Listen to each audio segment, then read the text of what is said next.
Jason K, yes, you're first, 1,000 Pine Points to you. DH, you're second with 500 Pine Points. And Captain Kerf is third, and you get 250 Pine Points. Welcome, everyone. Does Subway accept Pine Points? No, they do not. But McDonald's does, and Jack in the Box. Okay, so we have a special treat. We got Pedro here. Hi, Pedro. Oh, hang on. Don't say anything because nobody can hear you, but now they can. Perfect. There we go. So, yeah, thank you for doing this with me. You sent out a tweet a couple weeks ago saying, hey, is there anybody who wants to talk about things that matter? Or how did you phrase it? The big questions in life, the big questions in life, like what's the capital of South Dakota? Those types of questions, which is Pierre, by the way. Yeah. So why don't you do you want to tell people a little bit about yourself, or do you want me to say a little bit something about you that I found out?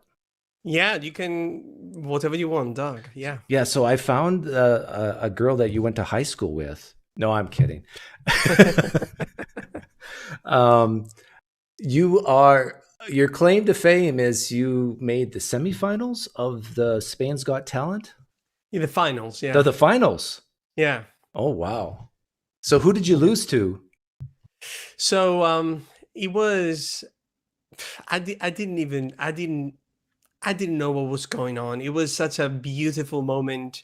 I actually didn't care much about winning or losing, to be honest with you, because the avant-garde type of music that I was creating and playing, the fact that I got to play all of that in prime time in Spain, that was a prize in itself. But of course, in Spain, anyone that does flamenco is going to always win. And I actually, as a Spaniard, I actually get it. I understand.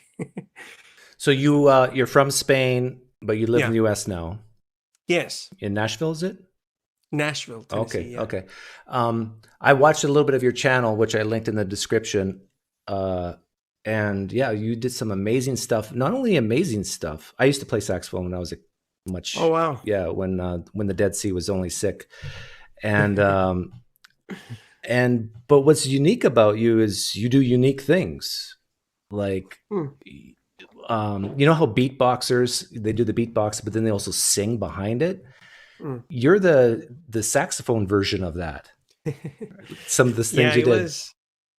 It took me some time, Doug. I remember I was studying saxophone, and in the classical contemporary side of things, I mean, I was good, but of course there were people that were so good. And I remember one time going on stage and I thought, wow, am I going to spend all my life doing things that all the people do better than I do? And plus, I'm going to be playing only music that other people have created. So it was kind of a crisis, existential crisis. I wanted to find myself musically. And that's why one day I said, well, I need to do something about this. And I liked, when I was a child and all of this, I liked beatbox, and I liked mimicking sounds.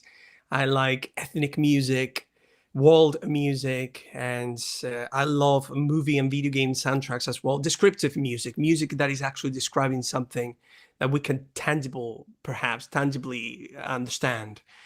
And that's I started. Is that one day I went to my small garage in Spain, and I said, all the preconceptions of the saxophone, that the saxophone is supposed to be played like this, it's supposed to be held like this, or for example, the saxophone is only a monophonic instrument, like you cannot play chords with it. I kind of put aside all these preconceptions, and I said, I need to start from zero. And yeah, it was a beautiful journey. Yeah, you took the saxophone and made it into a drum set as well, and and a microphone. And you are pretty good at circular breathing, I saw. Not too many people can do that. Yeah, that was, I mean, circular breathing, Doug, this is something that once you know how to do, it's easy, Now, the parts that was interesting for me is to just how can I add that as part of the message that is happening on stage, So it's not, oh, that's a cool technique, but what to do in order to connect with people while being on stage, and it was interesting. Yeah. Well, in America here, the way you use that is you just play a really super high note for a long, long time, and then the And you crowd do goes this. crazy. Yeah, And you do this yeah, with the exactly, saxophone. exactly. But yeah, I never could do circular breathing on the saxophone, but I could do it in high school while kissing.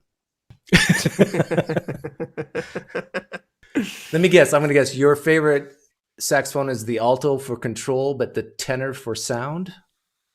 Okay, so that's a good guess. I would say the tenor is my favorite one because of the register. It has a very good Yeah, full low sound, and then also with the right technique, you can actually get to very high notes as well. The alto is almost there.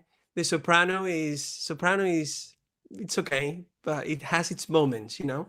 The baritone, oof, that's a good one too. But I would say the tenor is it's a good one. what do you call it when you like on the alto, the high E F? Altissimo. Yeah, I never could really do that, and I even struggled getting a nice perfect. Is it F? The three. Yeah, F sharp. Yeah, F sharp. Yeah. For how long did you play, Doc?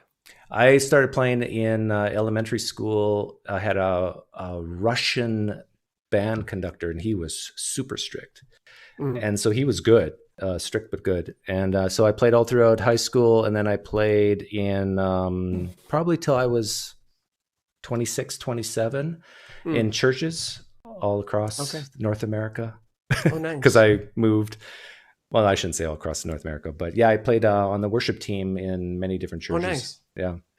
Oh, so this means that you were a Christian at what point in your life? Yeah, I was a Christian. I was born and raised Mennonite. I don't know if you know what that is. Yes. And then I transitioned from the legalism to the personal relationship and went to a Pentecostal church where I found my wife. But she wasn't really a Pentecostal. I wasn't a Pentecostal.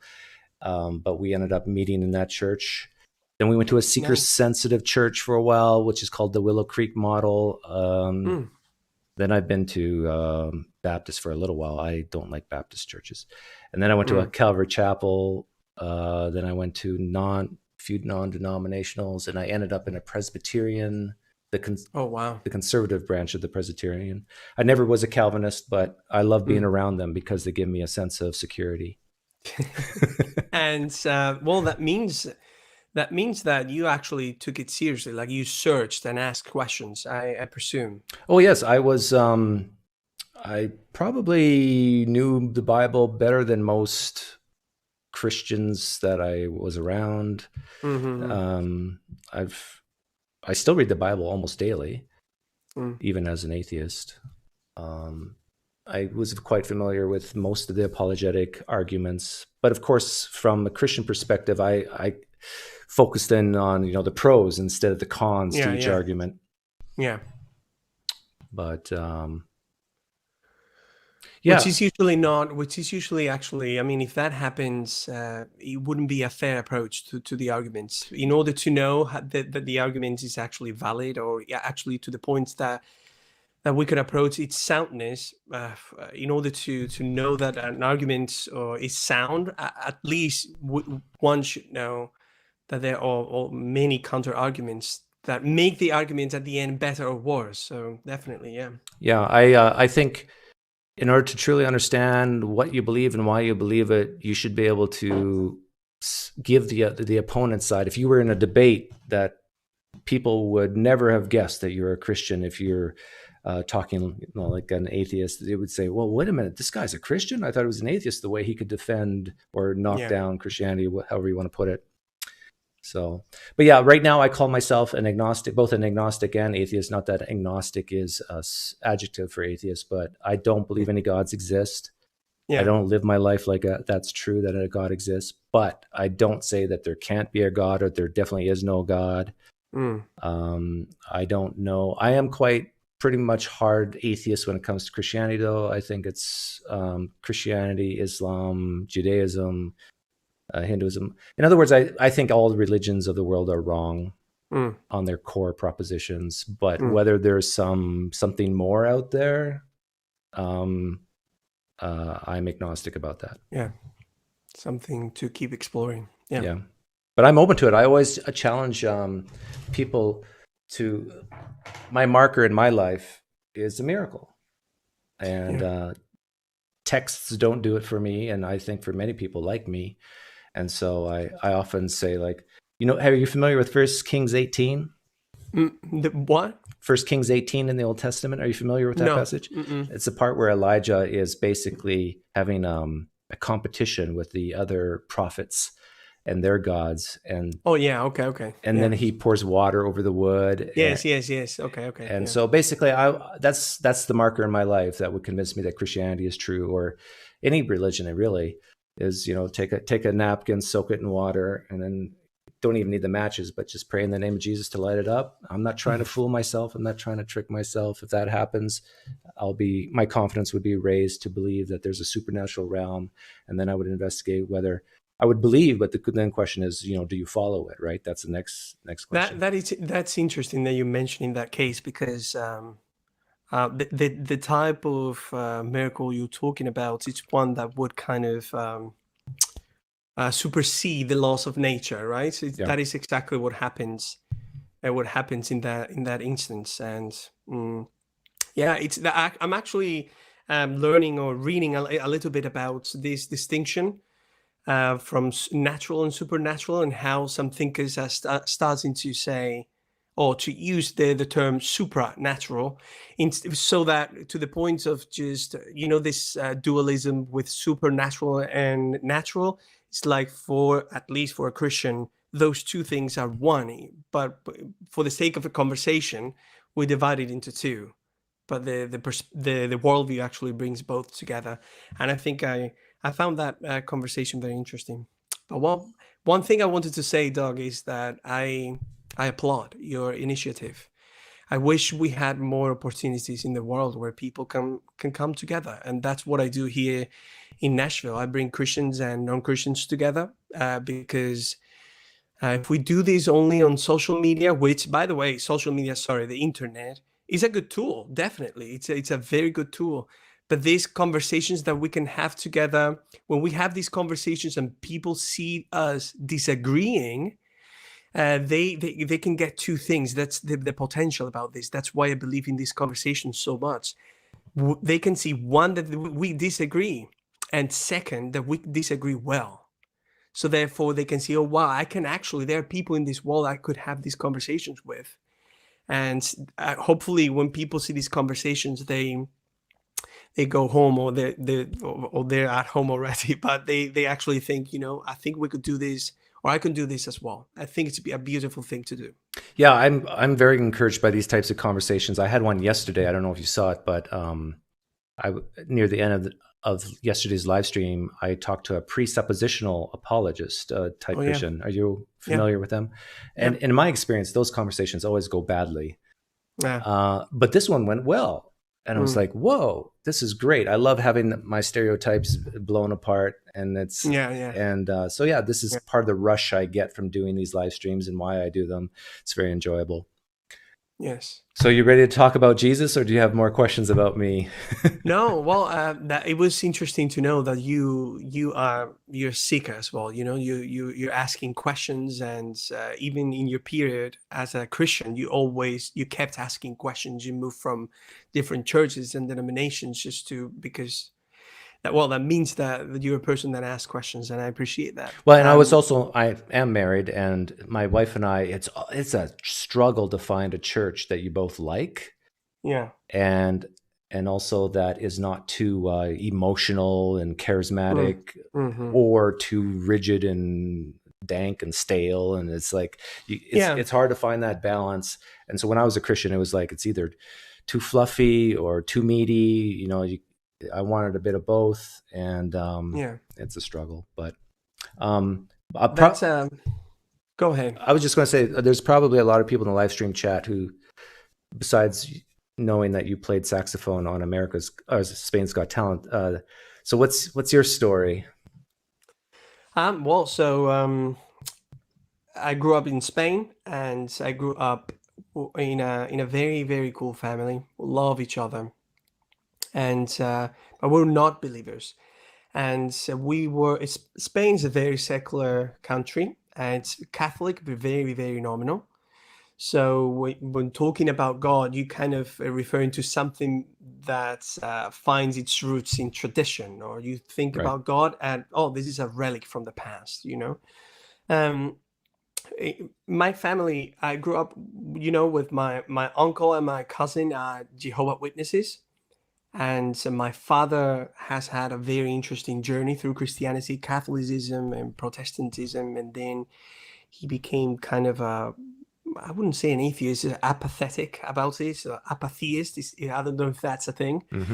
Just being apathetic about the question of God. And then when I was growing up, my personality, Doug, and this is something I really need to be careful about. By default, my mind always goes to the big questions. I promise you this. Like, I am walking around and I could be having a good time walking my dog or doing something. My mind goes automatically to why am I able to walk at this moment? Why is there something rather than nothing? Why is my heart palpitating at this moment and I'm not actually controlling it? Why? So that's the way my mind has always been working. And when I went to this Catholic school that I appreciated, I didn't have a good time because I always had a very, very deep questions, I would say. I hope it's okay that I use that type of nomenclature, but I mean, it didn't mean that they were not deep. It's just perhaps they didn't expect these type of questions from an 11 or 12-year-old. But when I was asking these questions, answers were very vague. And then, of course, as a child, I was looking at the way people behaves, which is a very intrinsic part of the Christian life, because Christianity is not a philosophy that stays in the clouds, that you can actually just there and then you live your life in a different way. It is supposedly, it's something that you need to live out. Whether it's true or not, you need to live it out, you know? Right. There are many types of philosophies that we can talk about in an abstract, vague, ambivalent way, and they can stay there and you can live your life in a different way. I'm thinking about, for example, nihilists or nihilism, like everything is meaningless, while at the same time, we need to go to the supermarket to buy food and love the people around us and all this. But so when I saw a few things that I didn't like, I would definitely say that my judgment, my rationality in this judgment was poor. I was a child. But it got to the point that my questions were not being answered, and I decided to move away from my faith. So then I became, when I was 13, I became agnostic about everything and apathetic too, meaning I don't care. Now, I think like you, I also thought, I looked around with my questions all the time, walking around my city in Cordoba, in Spain, looking at the sky, seeing all the stars, and I was thinking, like, this cannot be meaningless. I cannot accept that this is just a brute fact. Things are the way they are.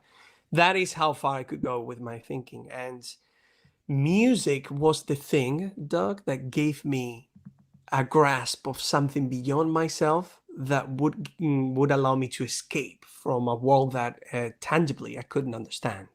So I'm very thankful for my career. What's interesting, Pedro, is oftentimes people who are really stuck on the big questions of life often are not the happiest. Oh, that is true, 100%. So did you have a very unhappy childhood? Like, were you? Okay, that's a very good question. So definitely it was a good childhood. I was also very responsible kid. Like, I was studying all the time. I was trying to do things well all the time. And when you want to have these type of conversations in my culture, in my community, not many people were interested in these questions, So I kind of felt alone. And the fact of not having people with whom I could have these conversations definitely took me to places sometimes like, feeling alone and feeling sad. And yeah, so I get it. That happens. Definitely. I agree with you. And so at what point did you decide that Christianity was true, or how did that happen? Yes. So what happened, Doug? That's a beautiful question. What happened was after the finals in Spain's Got Talent, I got the opportunity to travel all around the world. You know, Scotland, Germany, Japan, Brazil, and all these countries. And then I was invited to a World Saxophone Congress. That's actually a thing. And when I was playing there, a professor from Nashville, a university here, saw me playing, saw all my techniques and my approach and the way I connected with people on stage. And she invited me to come to spend 3 months here in the States in 2012 as a guest professor, saxophone teacher. And then I came, and my English wasn't that good. That was in 2012. And during these 3 months, I got to meet many people, very interesting people. And one of them was the person who's my wife today. And when I met her, I usually, when I have conversations, this is actually very natural for me. Like, you and I don't know each other really well, but I feel so comfortable to be open with you and go deep, because it is so natural to me. So we got to talk about this, and I started to recognize something different about my wife. She wasn't my wife at the moment, but about her, and the way she understood life, the way she treated people, the way she actually reacts socially at situations that people usually get very worried, or perhaps very strong-minded or rigid. She was flexible, she was innocent, she would antepose people's needs and feelings, and she would actually care about them. And when I saw that, automatically my first question was, so what is it about you that is different? And she talked. She said, hey, I'm actually a follower of Christ. And when she told me this in 2012, I need to be honest with you, my first reaction was, oh man, Christianity again. So when I started having these questions, I had the privilege of having someone in my family. My father-in-law was an expert in Greek, Aramaic, and Hebrew, and he actually translated a version of the Bible, the International English Bible, in the 4th grade English level. And he was a theologian and historian and expert in languages. So I am always open to ask the hard questions. And I had this amazing privilege to ask these questions to him. And when I started realizing that, hey, there might be something here, I said, you know what? I'm culturally prone to think that Christianity is going to be true because I grew up in a Christian context. I want to first read about all the things, I want to investigate these claims. I want to see whether thinking about the big questions in life is something actually that is rational or is actually just irrational, And what I did first, Doug, was to investigate claims in Western civilization in philosophy, from the pre-Socratics to today's thoughts, in philosophy. Of course, not like a very deep manner, but I spent perhaps 1-2 years doing that. In between is when I became a follower of Christ. But one thing that I realized through studying philosophy is that, okay, so thinking about the big questions and thinking about the potential existence of God without using actually the God of Christianity at this moment, just God as the concept, that is not stupid at all. It hasn't been stupid, and even atheists throughout history that didn't believe in God, they actually engaged with this question in a very rational way. Then what I did is to investigate claims from science, and that was very surprising too, because I realized too that in the scientific world, the beautiful limits of science. Can I stop you here? What? Definitely. At what point did you? What is Christianity to you at this point when you were first researching it? Like, well, how would you have defined Christianity? So, okay, that's a very good question. So you're asking me not what Christianity is, but what I thought it was when I was investigating. Yeah. Well, I mean, at that point, I didn't have a good knowledge about the gospel, or I didn't have a good knowledge of the person of Jesus. I didn't have a good knowledge about what the message was, and I didn't have a good knowledge about the context through which all this message was coming. So, I mean, I was very open to Buddhism. I was very open to Hinduism. I was very open to Confucianism. I hope I'm pronouncing that well. I was actually very open to Islam as well, because in Spain we grow in a culture that everything is kind of seasoned with in Muslim culture, with music, flamenco. Because the reason why I asked this question is Yeah. because you mentioned philosophy and science and so forth, but really, does that have anything to do with whether Christianity is true? Oh yeah. Oh, of course. So that's a good question, Doug. So I first wanted to know if the mere facts of believing in God, whoever or whatever God can be, was actually a rational thought. So I just wanted to first know what has happened throughout history with this thought. I didn't want to get personal with it, but is it actually irrational? Like, it's complete irrationality to just believe in God. Okay, And so the first step for you was basically some form of deism, and then you went to Christianity. correct. Okay. You could say it that way, because deism, I'd never thought that God created the universe, to put it that way, and then he didn't interact with it. So, but for the sake of the conversation, we can say that yes, it was okay. The concept of God is rational. That was very important for me first, as an Okay. agnostic, and then after that, See, I very rarely push back on that type of the philosophical God or deistic type God. yeah. What I'm more interested in is specific theism. So, how do you define Christianity today, and then how did you figure out that that definition was true? Okay, so Christianity. The question is a good question, but um, defining Christianity as a thing that is static is not.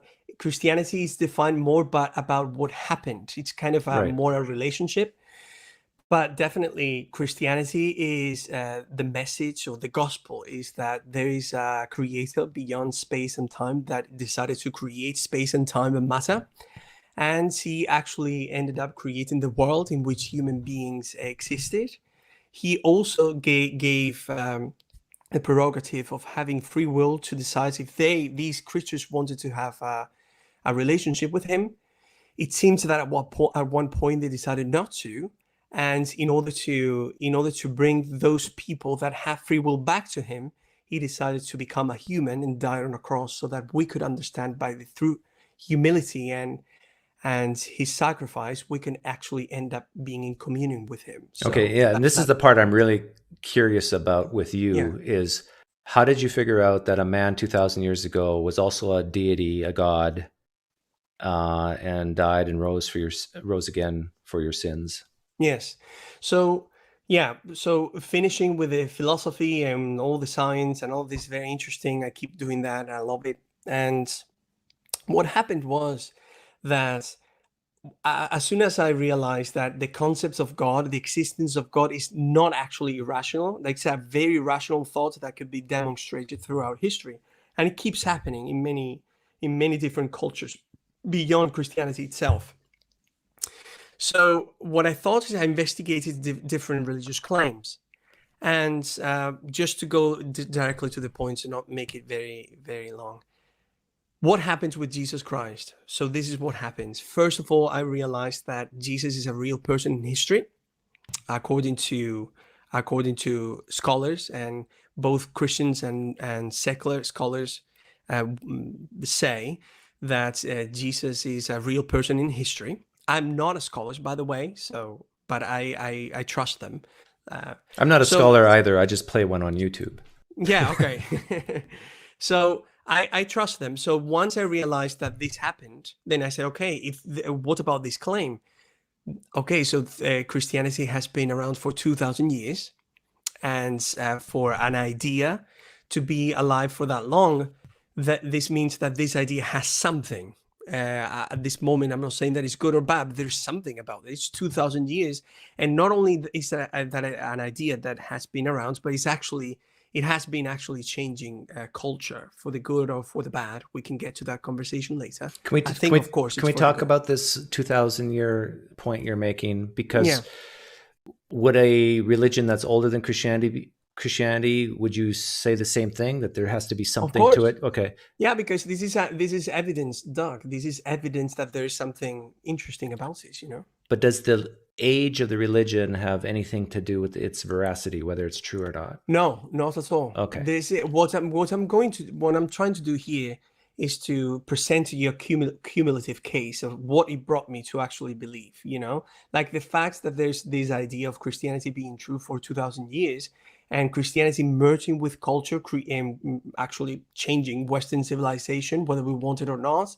That is actually something to take into account, at least for me. So that is the only thing I'm saying. I'm not presenting an argument in which I'm saying, oh, the longer the religion is, the truer is going to end up being. So that was the part of history, and definitely when I read the Sermon of the Mount. And when that was kind of one of the first times I opened the Bible. I read the Sermon of the Mount, and I thought, this person is saying things that I would follow, whether it's a man, a squirrel, or a table. I recognize that he's talking about truth, and that's the way I saw it.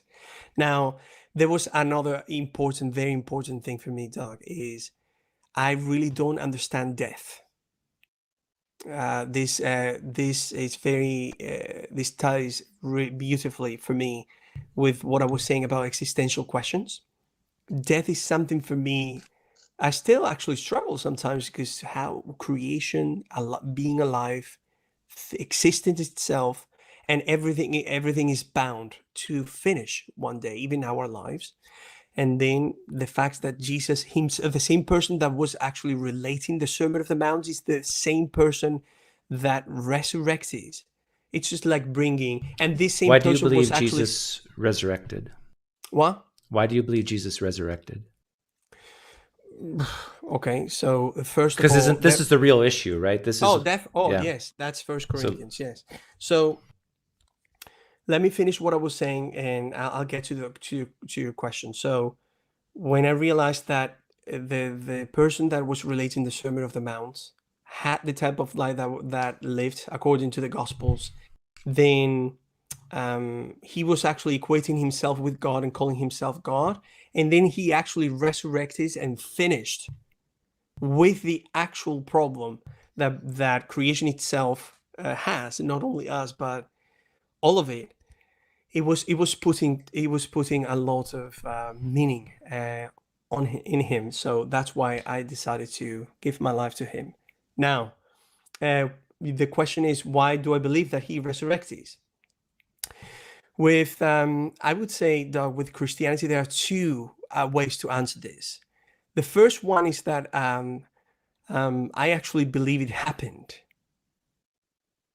Okay, but why do you believe it happened? Okay, so that one thing that happens with these conversations many times is that many Christians are watching this, or many people watch these conversations, and like people need to have evidence all the time, to support a claim. I think it's something that you can actually believe and see and test it, with reality, and you can do that through history, through experience. That is not the way I do it. I just wanted to mention this.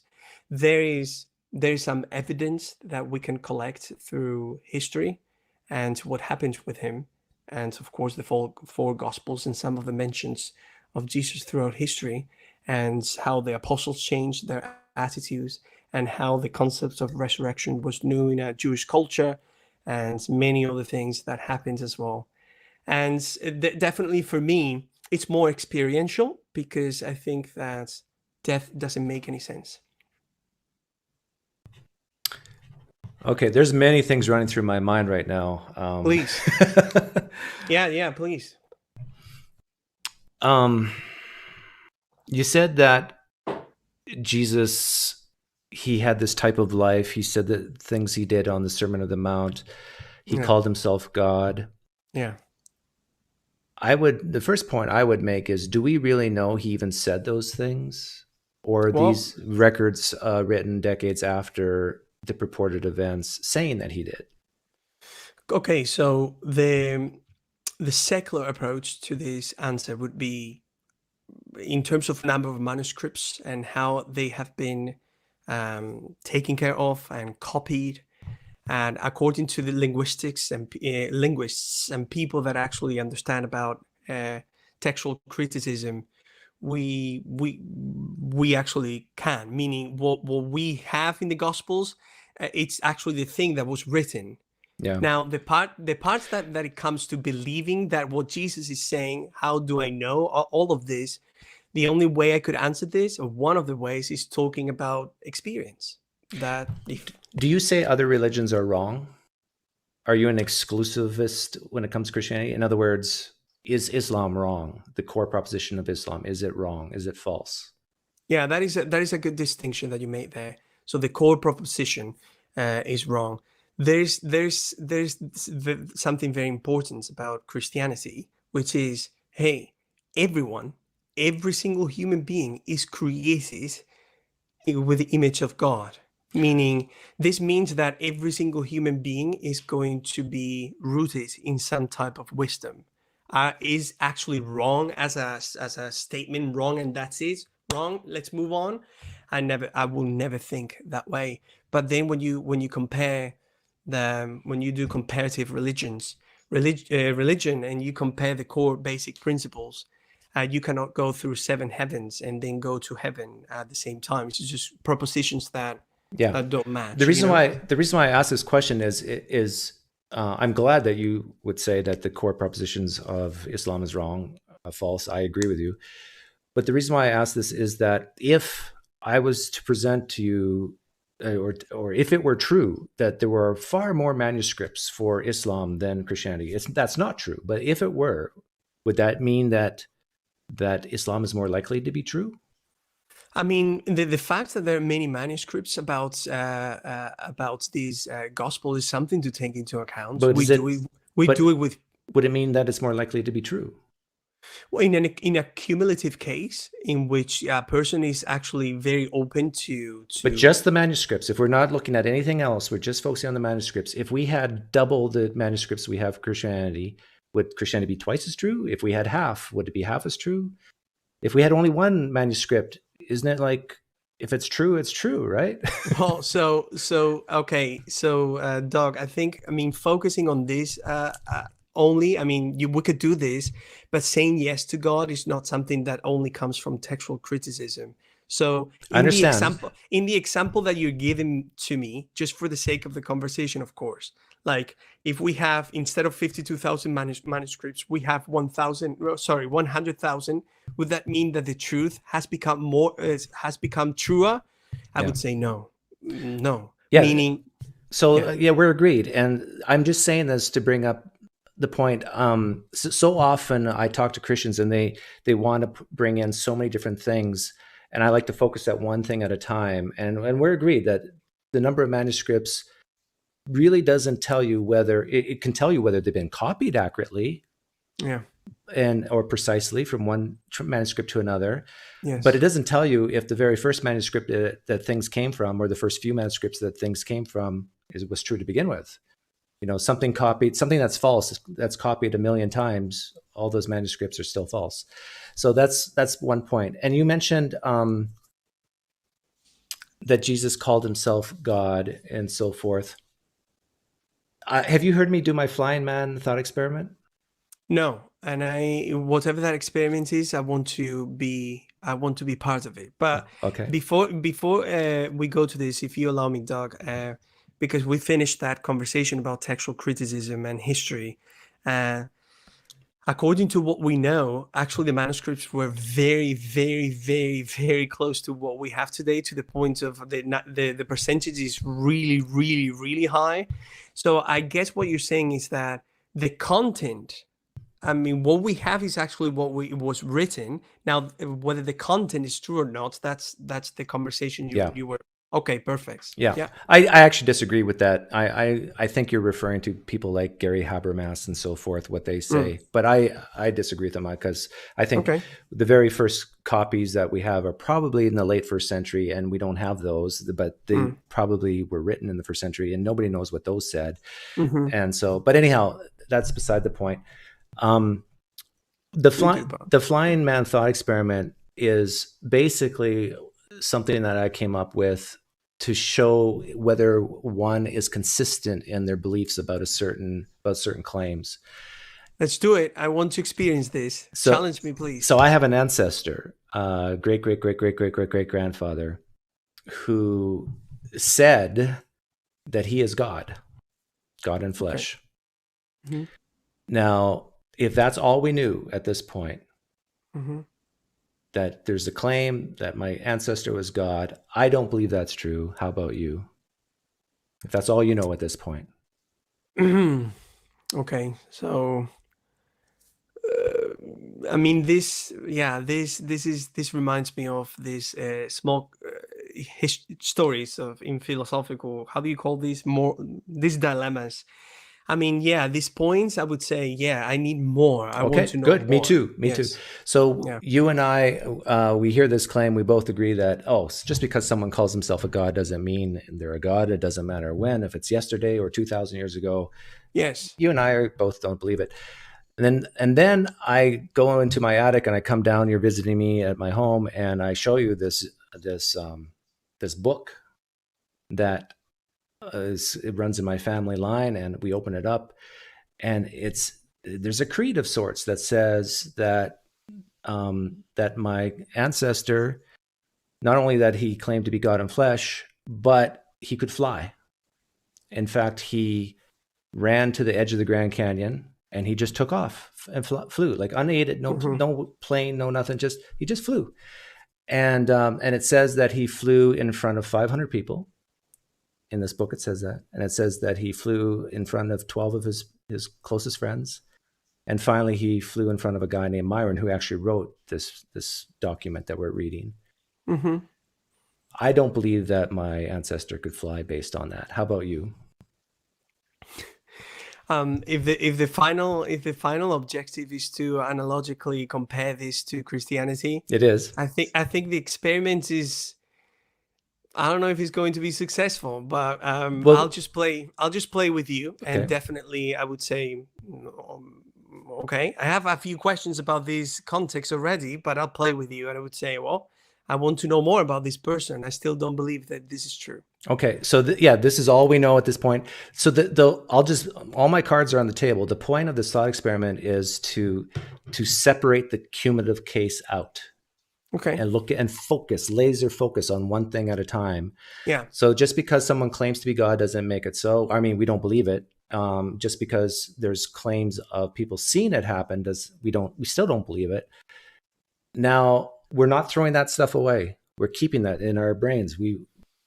But now I go up to the attic and I come down and I bring 4 different books, and they're diaries written by friends of my ancestor or friends of friends. And it says that my ancestor did miracles. It goes more on about some predictions he made, that he predicted that someday that he would fly. It says that he again was God in flesh, and he had an amazing message on the north rim of the Grand Canyon, where he talked about blessed are the poor, blessed are the meek, and so forth. And and it said that he made the lame to walk, the blind to see. I don't believe that happened, based on those 4 diaries. How about you?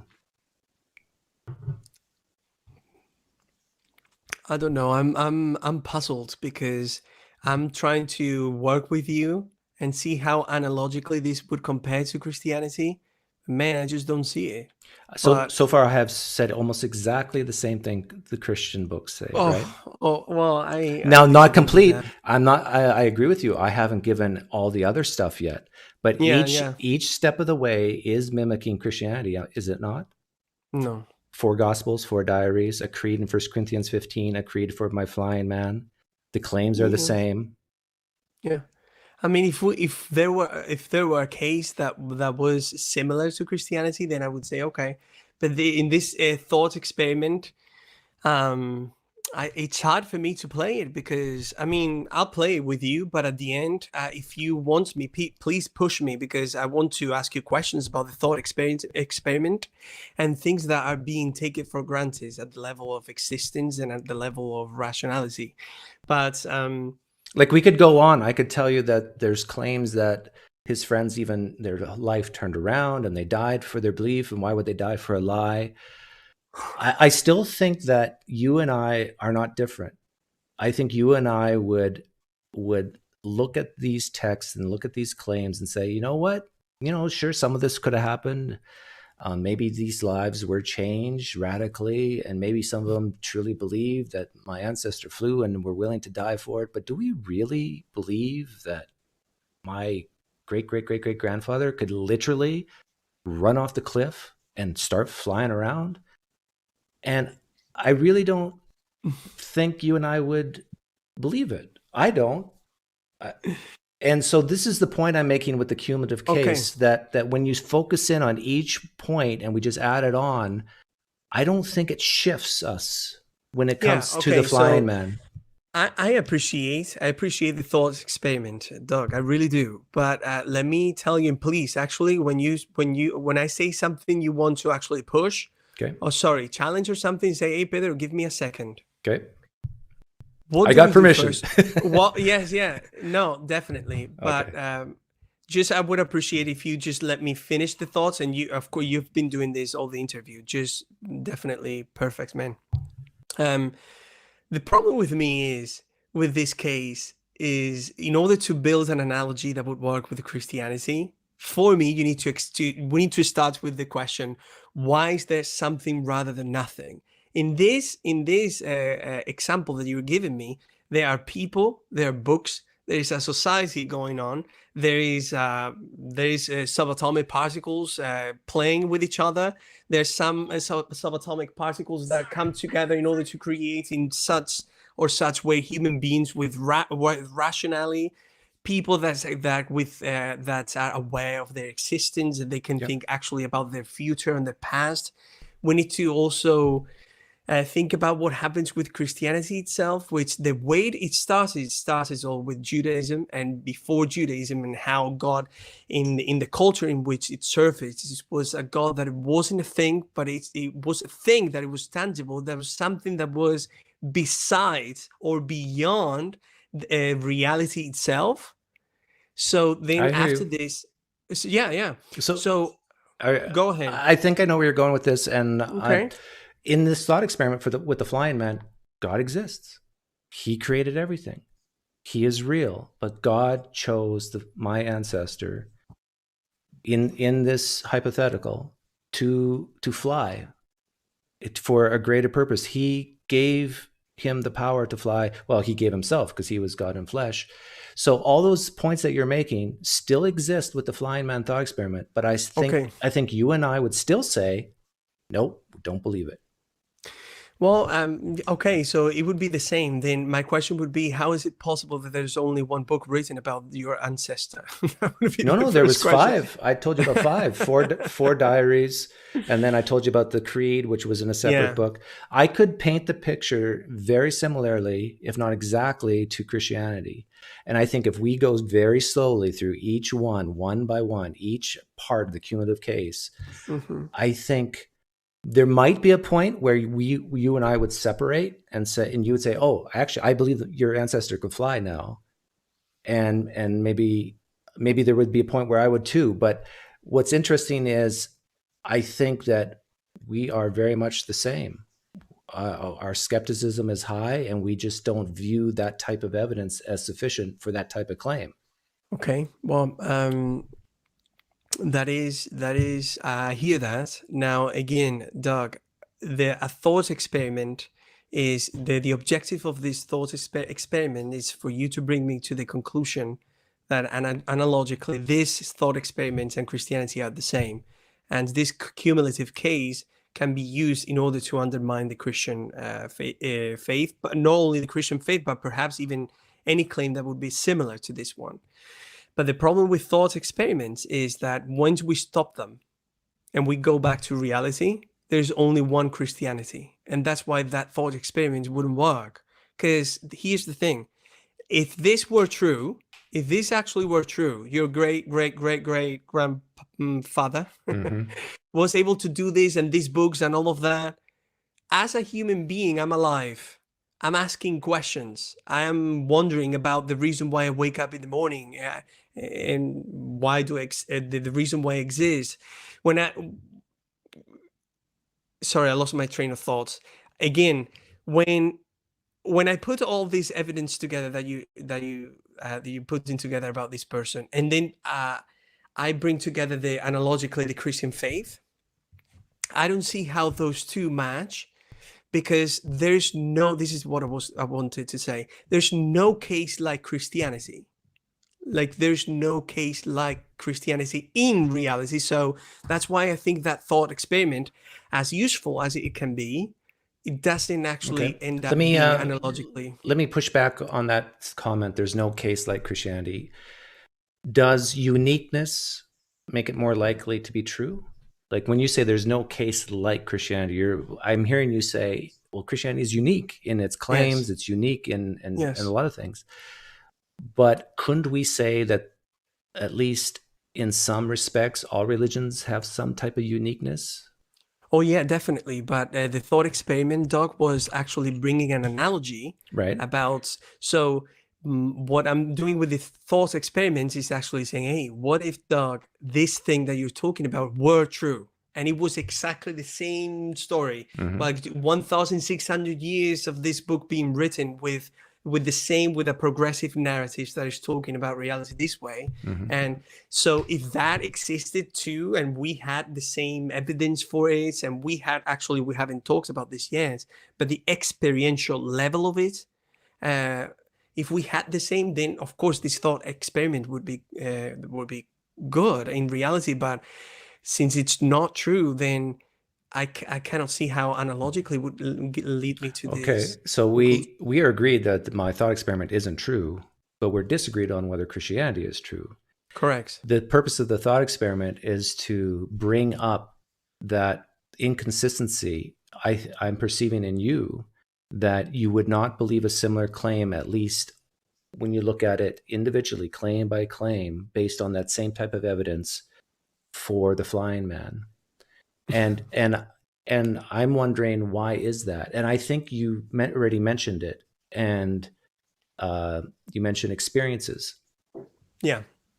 But even then, I don't even have to go to other religions in the world and talk about their spiritual experiences. I can go to the flying man and say, people's lives are radically transformed. I have a cousin who was an addict. He was doing heroin. He was almost on death's door. He learned about his ancestor, the flying man, and his life totally changed at 180. And now he is a productive member of society. I can give you countless examples of people experiencing the flying man in dreams and visions and in worship. I could go on and on like this, but not for 1 second do I think you and me would say, oh, that means my ancestor actually flew. So your claim is that believing, in my case, that Christianity is true is not rational, because I'm leaving out many other system of thoughts that could be true.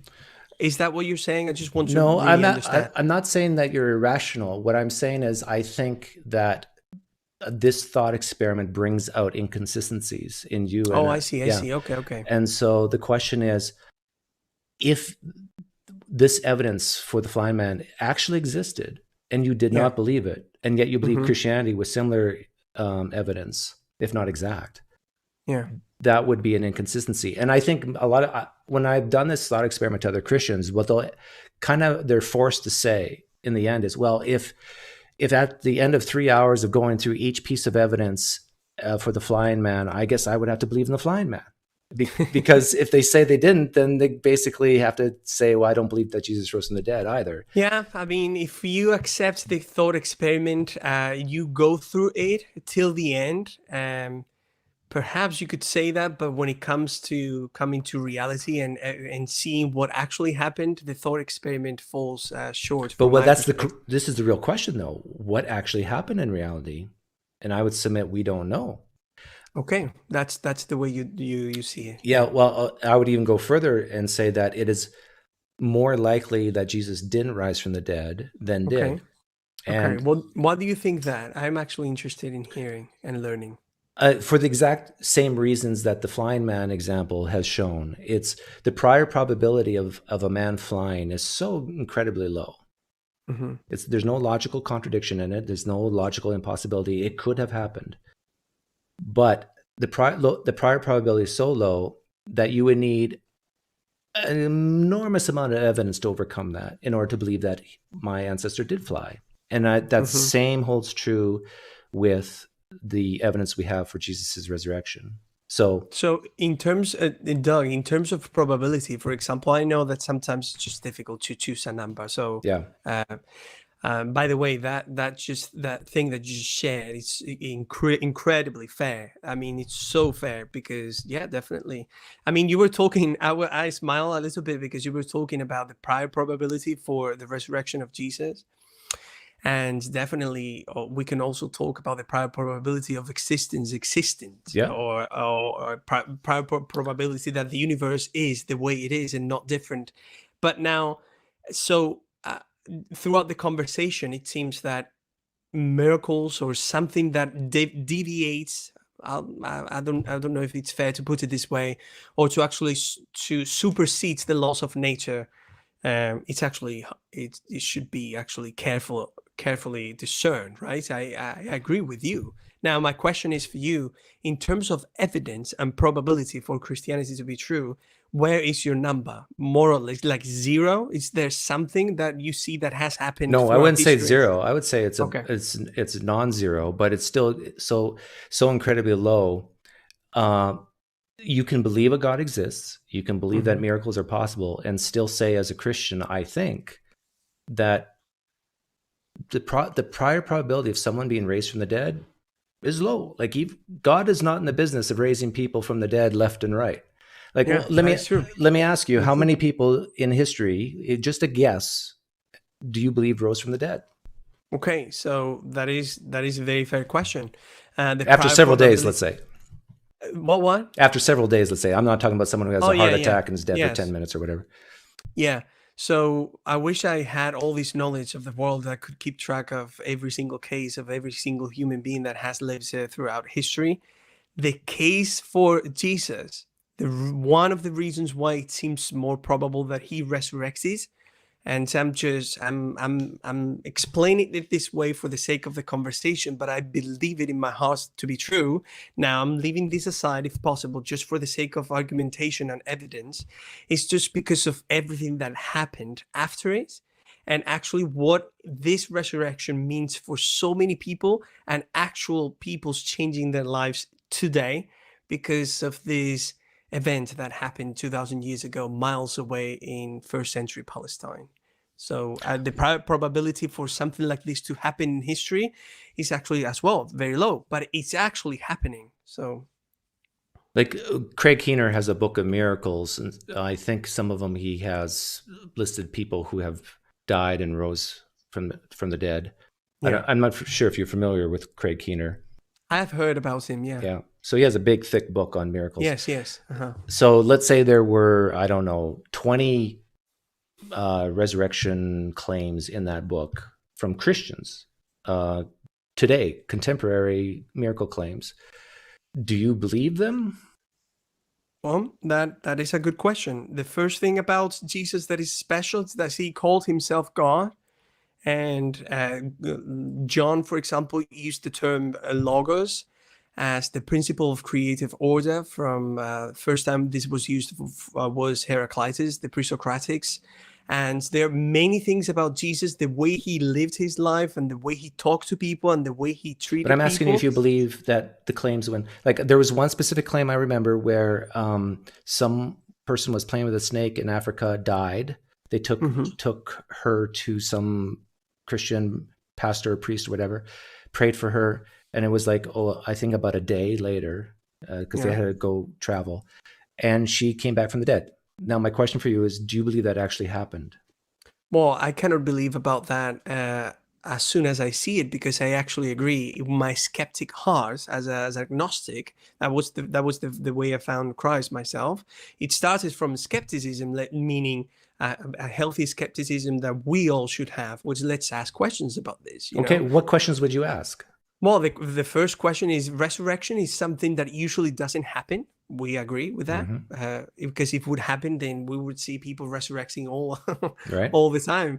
So if this happens, there must be something special going on here. It's not something that naturally it happens as a law of nature or something. But what would you need to know? What questions would you ask? What would you need to know for this specific claim that happened in our lifetime, that someone was dead for like 24 hours or more and came back to life?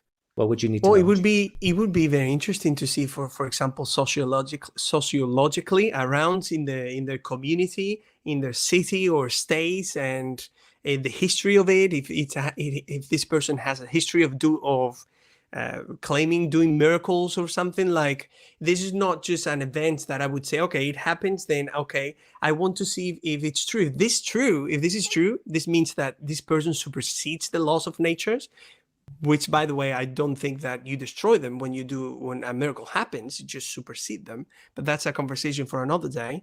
So if this happens, this means that there's something important that people clearly would see that this is true. It wouldn't be something that would be kind of, difficult to attest, And with Jesus, you have evidence to attest. But what evidence would you need to know that this person in our lifetime actually rose from the dead? What would you need to see, learn?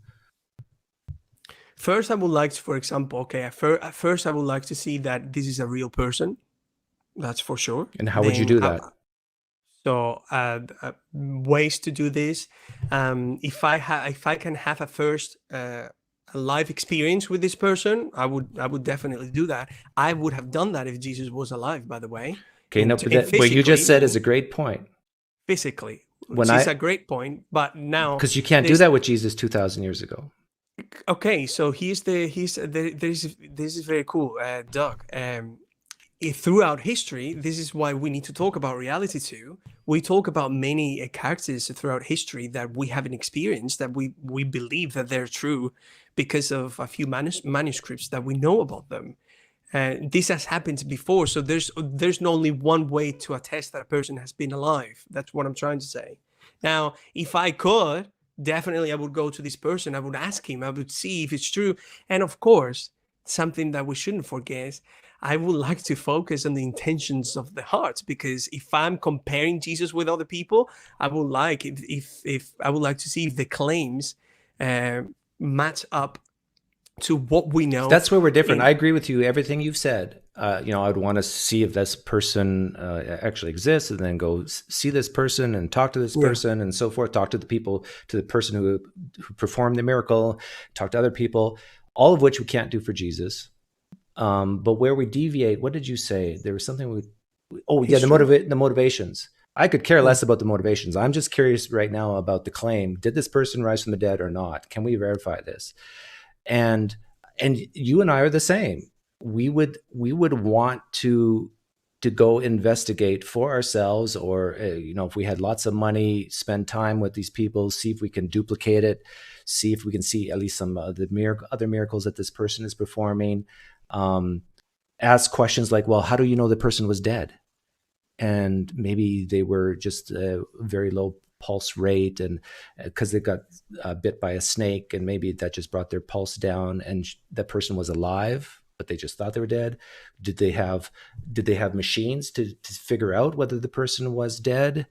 And so you and I would probably ask the same questions, do the same things, none of which I think we can do for Jesus and his resurrection. Well, that's when we part ways, Doug, because you know that this happens also in many areas, in fields of knowledge. There's what I call evidence for his existence. the evidential side of it, for me, it's a very good case for his existence. And His as I said, existence is irrelevant, really. I mean, of course, Jesus had to exist, but it's yeah. like that's like very low on the evidence list. Okay, well, you see it that way. That I respect that, definitely. I don't think that is because I claim like that. Imagine, Doug. I actually sometimes think, what if all of this is actually a lie? I don't want to live my life waking up every morning or praying to God, having conversations that are imaginary conversations I'm having with a person that doesn't exist. Like, these are all fair questions. Now, the type of evidence that you might consider irrelevant, I don't think that I see irrelevant at all. I mean, we have mentioned that there are many ways to consider or to actually think about the potential existence of a person that we haven't had a relationship with, for example, in terms of history, in terms of the movement, in terms of the things that caused, in terms of how radical the thought was inside of the sociocultural context from which it emerged. And there's so many things that we can say about this. But one thing about this, Doug, that is very important to you. Christianity, as I said before, is not a philosophy of life that you just, of a philosophy, let's say, a way of thinking, a systematic approach to life that you just think about and then you just live your life different from it. Like, it comes directly. If you don't live it out, then you don't understand what Christianity is. Now, but living it out is no testament to whether it's true. Like, Mormons live out their faith all the time. In fact, I would say Mormons are more practical than evangelical Christians, more living it out than evangelical Christians. They live it out like they truly believe it, and that it is true. But I don't think you and I think the core propositions of Mormonism is true, do we? Yeah. Okay, so one point about this, the experiential side of things is this. When when you compare, for example, now that you mentioned Mormonism, when you compare Mormonism and Christianity, which is you actually compare, you're just adding something to what it was. The fact that in terms of evidence and history and all these things that we're saying, the facts that we have, I think the number is, and forgive me if I'm wrong, 52,000, I think, manuscripts. Like, that fact about reality, that's a fact that can be tangibly assessed, doesn't change, Doug, the way I'm going to relate to the next person I'm going to have a relationship with. With this, I'm saying this, the core value of Christianity is actually, the core value is a relationship. So, do you believe you have a relationship with Jesus? Oh, yes. Okay, I know you have to go soon, but I really want to ask this last thought experiment question about relationship. I'm up in heaven with Yahweh, and Yahweh leans over to me and says, "Hey, Pinecreek, you see Pedro down there? I cut him off 10 years ago. No, you've only been a Christian for how many years? 7. I cut him off 3 years ago, let's say. I don't hear his prayers. I'm not guiding him. I'm not directing him. I cut him off just like I did some times in the Old Testament. I cut Pedro off. But here's the thing, Pinecreek, I didn't tell anyone. You're the first person I've told. I haven't told Pedro. I haven't told anyone. Now, here's my question for you, Pedro. How would you even know the difference whether God cut you off or not? How would you know that you have a relationship with God or not? You still think you do. You still believe you do. You still act like you do. But in reality, you didn't. How would you tell the difference? That is actually a very good question with a very easy answer. How? So I think that the way Jesus lived his life is a very honorable and, how do you say this in English? It's like the true way to live life. Let's put it this way. So if I read the Gospels as considered the Word of God, this means that by reading the Gospels and reflecting my behavior to what the Gospels say, that means that automatically the promise is that my life is going to suffer a change. Now, these thought experiments that you have placed, again, It's a very good thought experiment, but it doesn't fully analogically compare the two situations at all. And you mentioned a little bit about the Old Testament. Perhaps, Doug, by the way, I'm enjoying this so much. If I could have the privilege to be invited, or you can be in my show, it would be my privilege to spend time more time with you in the future, if this was interesting for you. But that is the way I can claim I have a relationship with him. Like, I see the Gospels. I see how challenging they are. One of the most difficult things I've ever done in my life is to try to be a Christian. Mm-hmm. If I put this into practice and this doesn't actually even work, nothing happens, then of course there's another way to evidentially, experientially claim that there is something going on. So, Yeah, I see. I know you have to go, but I see this I'll give you 10. No, sorry, not give you. I think I can. Let's do 10 more minutes. It is okay. Okay. What you Please just said, push. I see it as a circle. I see, because we spent a lot of time talking about the evidence for Christianity, the historical evidence, and then towards the end of it, you brought up words like experience and living out the belief and so forth, and that's why I asked you this thought experiment. And then when I asked you the thought experiment about how do you know you really have a relationship or this experience of Jesus, you went back to the history, and to me, it's like this vicious loop of well, I know the history is true because of my own personal experiences, but I know my own personal experiences are true because of the history, and it's kind of like, you see what I'm saying? You're kind of... So how would you help me to get out of this presumed circle that you see? How could I come out of it so that, according to you, my belief was more rooted rationally with reality? I would simply ask the what's more likely question. And ask yourself, what's more likely that a man 2,000 years ago who existed, maybe apocalyptic preacher of the Essene movement, who was a Jew, what's more likely that this person existed and died and that's it, or that this person existed and died and rose again? What's more likely, that he actually rose from the dead, or a book just says he did, based on writings that, except for Paul, are anonymous, written decades after, using the Old Testament as a template for a lot of the narratives, like Jesus's last words and so forth. John the Baptist and Jesus is reflecting Elijah and Elisha at the Jordan River. There's even a lot of the miracles. A lot of them come straight out of the Old Testament. What's more likely? Ask that question. What's more likely, that Jesus did these things, said these things, or that these were ideas, reinterpretations of Old Testament scripture to create a narrative for a movement of people who were sad that their hero, their leader, had died?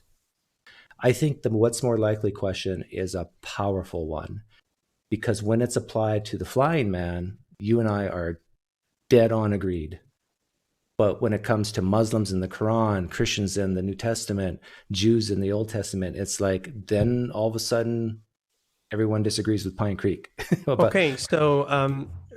Then first of all, again, with that thought experiment, you're saying that we would agree completely with the flying man. But with the flying man, okay. I'm sorry, flying man. So if, again, this is just, then it doesn't apply analogically to Christianity. Now, to give you the points, now if we were to live in a vacuum, and this is the only thing I would know about reality, this story that you told me, then perhaps I would get to the same conclusion. But the way we experience reality about humanity, the way we experience reality is not that. So I wish it would be a good example. But now, when you're talking about, Doug, about the probability, the way you say it is, what is more likely? One thing I would say, as you were sharing this question and this thought with me, you started mentioning a few things about the Old and the New Testament that was actually giving you a case for your probability, with which I couldn't interact. And we could perhaps one day talk about all those things if you want to. But in terms of what is more likely, Oh yeah, that question is a very good question, and you can take it from different angles. I mean, this would deviate the topic, but just as a comment, if you allow me, Doug, this is so difficult for me to get. Like at root level, there's no human being that knows nothing. Like we don't know anything. That's at least many people, many students of philosophy. I'm not a philosopher. I just love philosophy. We don't know anything at the scientific level. The only thing we're doing is to describe things. We don't know what things objectively are. We know things that are going to be happening tomorrow only by using the inductive method and perhaps by inference to the best explanation. Some of the characteristics and features of God, we know as a cause and effects simile, we can deduct perhaps, induce. Is that the way you say inductive? Is that the verb for inducing? Inducing, yeah, we can induct, we can deduce. Deduce. Well, let's say deduce, but it's not It's not deduce. No, yeah, it's not deductive. But you guys understand me. We can deduct. That infer is the word. Infer, yes. So we can infer when we see reality. We can infer.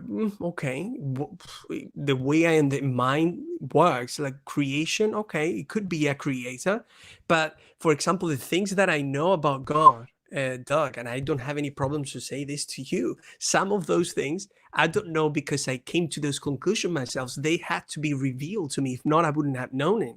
So, like at root level, humans, we actually don't know we don't know anything. So, I know I'm not omniscient. Yeah, definitely. I know I'm not omniscient. So we do know things, right? But we know things. But my point is, as human beings, let's put to the side the fact that we disagree in our worldview. Like we don't know objectively what things are. We can only describe things, and we can talk about things that have been revealed to us. So my point with all of this, and let me finish this, okay, and you can push me. Okay. My point with this is, of course, I need to talk about Jesus from all these different venues. I need to use my experience as a person, but the fields of knowledge I can interact with, and also my life. Okay. Yeah, I would say that I know where you're coming from, especially if you've studied philosophy. When you say we don't know things, you don't almost have to be a god to know the ontological something perfectly. Mm-hmm. But I think you and I would say, hey, we both know that when I let go of this pen, it's going to drop. We know that. Now, could we be wrong? Could it go up? Sure, especially if there is a God who can violate the laws of nature. But those small comments at the end. Yeah, you love those small comments at the end. I love those. But let's end it where we began it. And one of the first things you said on your story of Christianity is your wife.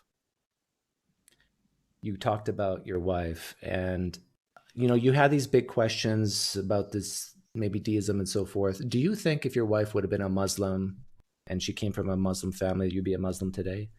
I love this question so much. Oh, I really do love it, because this was my first thing about my Christianity.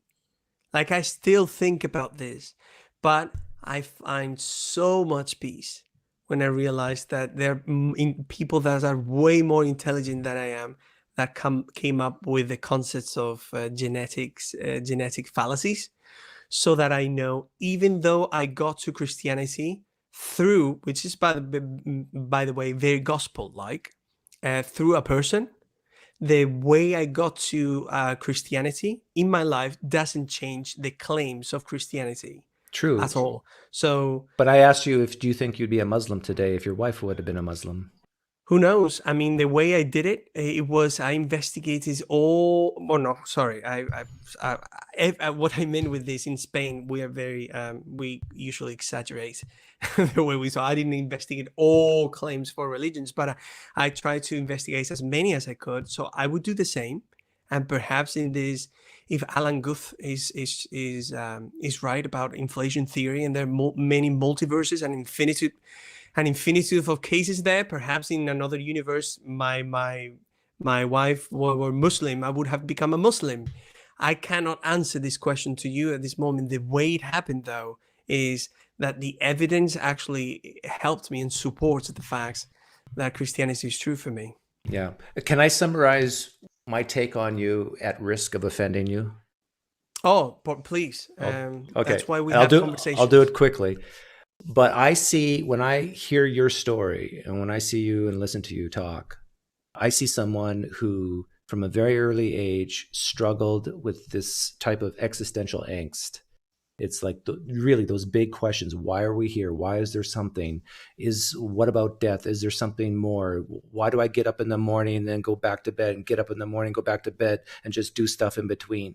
There has to be something more. So you had this need, this emotional, psychological need to get some questions answered.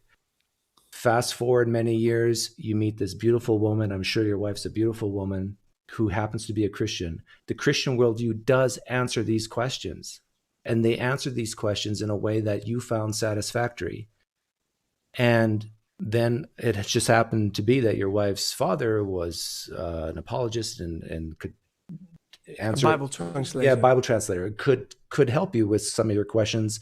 And it just culminated into this perfect fit. You got a need over here and you had an answer to that need right there, and boom. And when you mentioned that earlier, there were people in the live stream chat kind of smiling because I have what's called the Pinecreek theorem. And I've been proselytizing this theorem for years now, which basically says that women have converted more men to Christianity than the Holy Spirit could ever do. And so when you mentioned that, your wife early on, the people were noticing in the live stream chat, but I didn't say anything at that point. Mm-hmm. And so the real question is, since this happens so frequently in every religion, not just Christianity, when you have this need and you're perceiving that you're getting your questions answered, and you live and love someone who also believes this, it taints how you look at the evidence. And so when you see a book or someone saying like Habermas, oh, look at the transcripts and we can know what the original said and so forth, this builds up your confidence. And and it says to you, oh, I have good reasons. I'm rational to believe this. Now, someone who's outside the faith, they look at the same thing and they say, oh, wait a minute, that doesn't mean anything. Popularity doesn't mean it's true. And by the way, there's only like 65, 75 manuscripts in the first 200 years. So most of it comes later, and and then same with personal experience, same with martyrdoms, same with eyewitness accounts.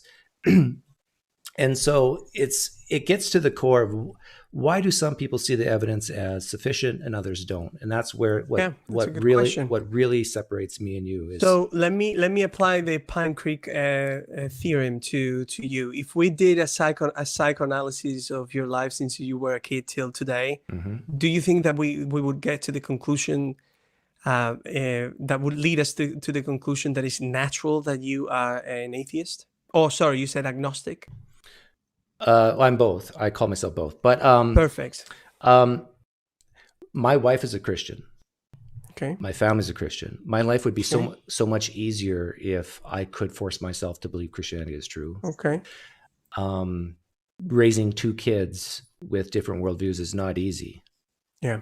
I do see the benefits of Christianity. I do see that it does give people hope, meaning, and purpose. Now, I don't believe and am not convinced it's true, but I think all my bias points in another direction. I shouldn't say all. I'd say a lot of my bias points in another direction. In other words, I think there's even a lot of atheists listening right now who they might not admit it publicly, but I think a lot of them would say, you know what? I kind of wish some of this was true because life sucks. It'd be nice if there was a heaven or even a hell because I was raped when I was a kid or whatever. Someone might be saying, I wish, God could have vengeance and have a hell. And so I'm telling you all this to say that I think no to your answer. I just can't see myself force myself to believe this. I'm not convinced it's true. I don't think we choose what we believe. I think over time we either become convinced or we don't. I don't think we have the power over our beliefs. at least in the short run. Maybe in the long term, we can put ourselves in situations that will change our minds. But I can, at this moment, it would be next to impossible for me to believe that Christianity is true, just like it'd be next to impossible for you to believe it's false at this moment. Okay, so one comment about, and thank you for sharing all of that. One point about this, if the Pinecreek Theorem, I hope you one day write a book about this. I would like to get the first copy and sign. So, and all these friends that are watching this, if from this conversation, the conversation dilutes to the fact that we got to talk about all these claims, and it dilutes to the fact that I knew about this claim through a person, that for me, besides knowing it is known as an actual fallacy, it would be, for me at least, missing the whole point of the conversation, which is, let's even if I give you the point, which is a fallacy, but even if I give you, the universe still there. It's not a fallacy. The genetic fallacy is a fallacy by nomenclature. I'm not saying that it's necessarily true or false because of your wife. What I'm saying is that your wife influences how you view the evidence. Your psychological need for answers influences. I'm not making a true statement on whether or not your belief is true or false. That's the genetic fallacy. What I'm saying is, and it doesn't apply just to you, it applies to all humans. We humans are screwed up. And it happens a lot in Switzerland, for example. People are atheists there for perhaps the same reason why, according to this type of thoughts that we're sharing, I am a Christian. But again, the same thing, Doug. What about? I mean, seriously, let's forget for a moment that I'm a Christian now. What do we do with life? What do we do with existence? What do we do with the big questions in life? If there are people that can live without answering these questions, I'm okay. That is okay. But what if, because even if we don't care about those questions, those questions, then that reality is still going to be there. Mm-hmm. So it's seriously, this case of me meeting my wife and becoming a Christian is so insignificant to the actual claims of Christianity. I agree. Huh? I agree. It's insignificant whether or not Christianity is true, but it is extremely significant to how you became a Christian. That is part of the gospel, and this is not just I don't become a Christian because of these big claims. It's good because the gospel is actually something that you can instantiate if you want to, and that's actually what I saw. So that is not a problem. You saw it because you desperately needed it. You saw it because the woman you met and her father and the culture you were in the United States gave you an answer that you were desperately seeking. The best verse in the Bible is "Seek and you shall find." It works every time it's tried. That means that it's true. Yeah, that's a true verse. You know, if you're looking hard enough, you'll find exactly what you want to find. But I know you have to go. Yes.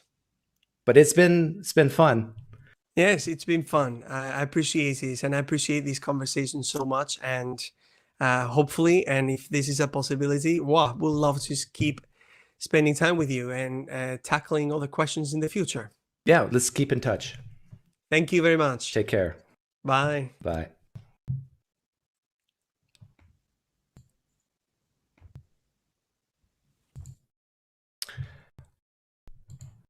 Sorry, I've been ignoring the chat.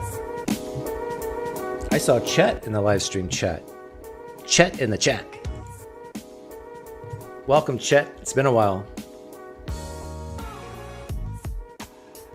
I'll look at comments for 2 minutes and then we'll wrap it up. 2 or 3 minutes. Pinecreek, I suggest starting each interview with a prayer to Einstein in which you recite his quote. Yes, thank you to Pedro. I hit him pretty hard there at the last half. Not as hard as Scott the other day, the Roman Catholic.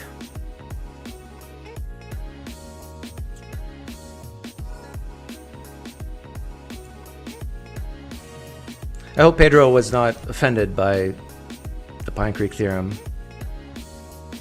And you know, the Pinecreek theorem could hold true for my wife. What if my wife leaves Christianity? Then, oh, you just left because your husband's an atheist.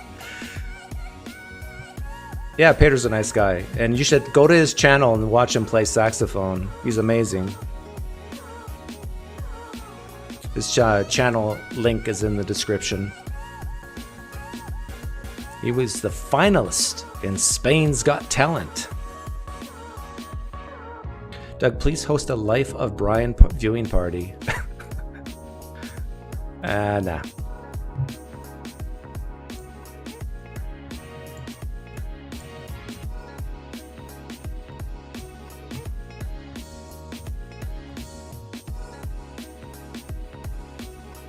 Pinecreek wasn't expecting the Spanish Inquisition. Ooh, good one.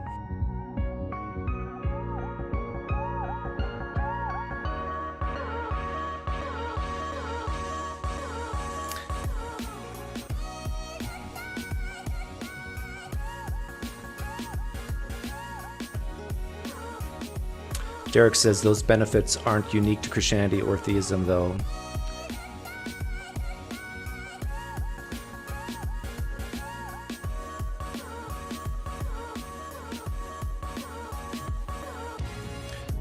Hey, thank you for the donation. How probable is that? My tithe and message, I'm an agnostic atheist and I have hope, meaning in porpoise.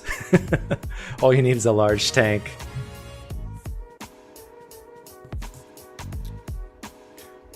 Poof. My big thanks to Pedro for showing up and talking to me. Take care, guys. Hey, I think I'm getting vaccinated today. Fun.